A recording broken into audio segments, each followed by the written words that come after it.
Here it is finally, for the first time in the world, the Xiaomi Redmi Note 7 Pro. It is really surprising how Xiaomi India has managed to keep this device under wraps. After launching the Poco F1 to a shocking price last year, the Redmi Note 7 Pro has also launched to some shocking revelations.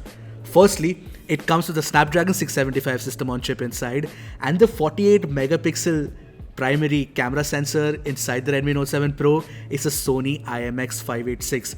All this for rupees 13,999 is just crazy in my opinion. Hi, I'm Ershad from Mr. Phone, and let's get down to the first impressions of the Redmi Note 7 Pro, which is soon turning out to be the best smartphone under rupees 20,000.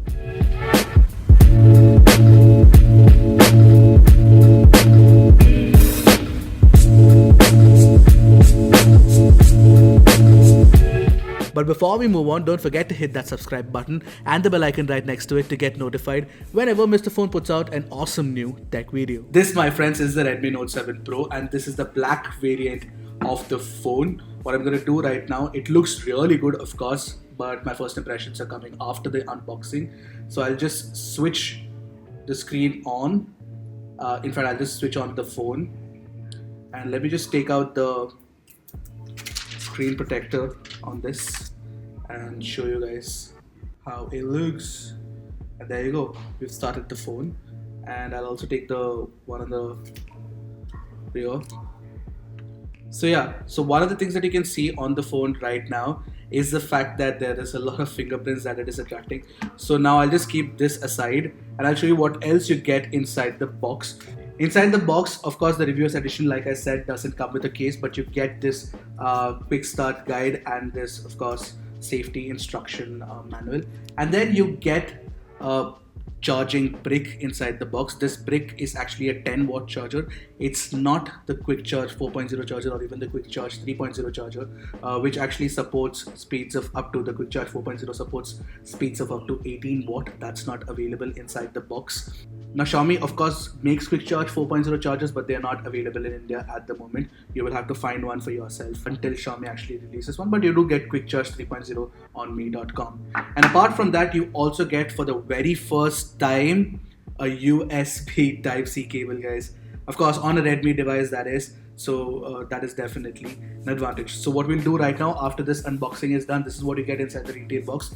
Apart from this, inside the retail box, you also get the case which Xiaomi promised at the launch. Let's get down to our first impressions of the phone. I really want to talk about the cameras first, because that one was a doozy. The Redmi Note 7 Pro, like I said before, comes with a Sony IMX586 48 megapixel sensor on the rear and not the Samsung GM1 sensor that you get on the Redmi Note 7 China variant. This sensor was also present on the Honor View 20, which, by the way, is a much more expensive phone. This high-resolution sensor uses pixel binning to take 12 megapixel shots in 1.6 micron pixel size. And you can take full resolution 48MP shots using the Pro mode as well. This obviously means that you will have to be okay with larger size pictures. Oh, also there is a secondary 5 megapixel sensor for depth sensing and great portrait shots. And on the front you get a 13 megapixel selfie camera. Take a look at the camera samples for yourself. Initial impressions are extremely positive. You can see an incredible amount of details with some good color processing too. But you guys must wait for our full review and camera comparisons before making that purchase decision.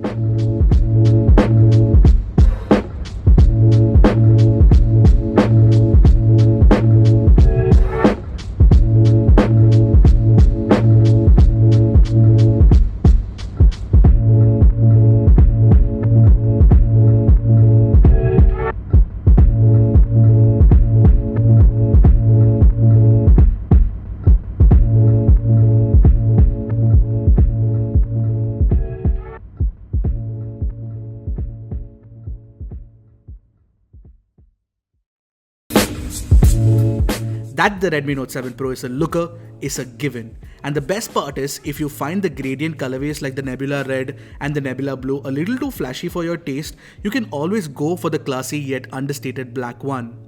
The phone is made entirely of glass with Corning Gorilla Glass 5 on the front and the rear. Interestingly, this version of glass used on the Note 7 Pro is thicker by 14% compared to other phones that use the Gorilla Glass 5 solution. Forget all the bend tests. If you use it carefully, the phone can actually withstand a drop from a 1 meter height for at least 14 times before breaking. Or at least that's what Corning seems to claim. The most important thing about the design is the P2i coating that helps with the splash proofing. In fact, I saw Redmi Note 7 Pro at a closed door briefing which was taken apart. And there is a rubber coating around all the ports and the cameras. Even more interesting was the size of the Sony IMX586 sensor. It was much bigger than a regular 13 megapixel sensor. The phone is on the heavier side though at 185 grams. Furthermore, the SIM card tray is a hybrid one. Overall, the Note 7 Pro's move from the outdated metal design to this exciting glass panel is definitely a good move by Xiaomi. And thank heavens we finally have a USB Type-C port now.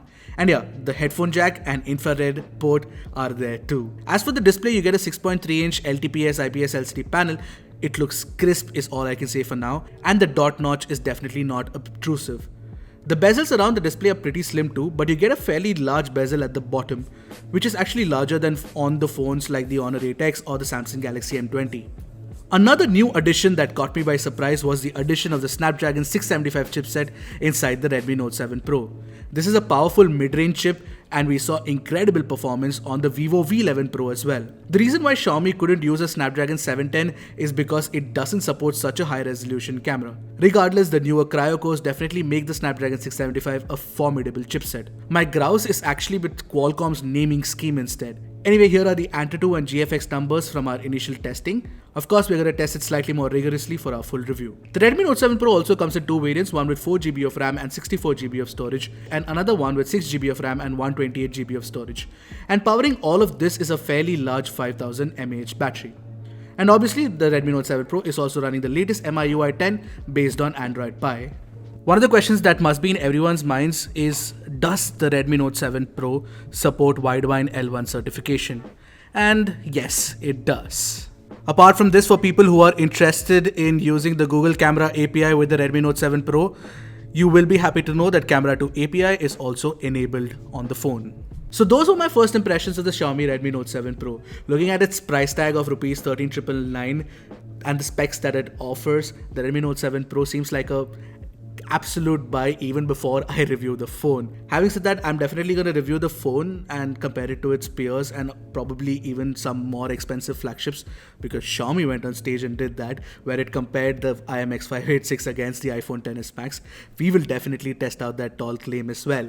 But my initial impressions of the Redmi Note 7 Pro after using it for a little while is one that makes me question the need for a flagship phone if you get all of these features inside a mid-ranger.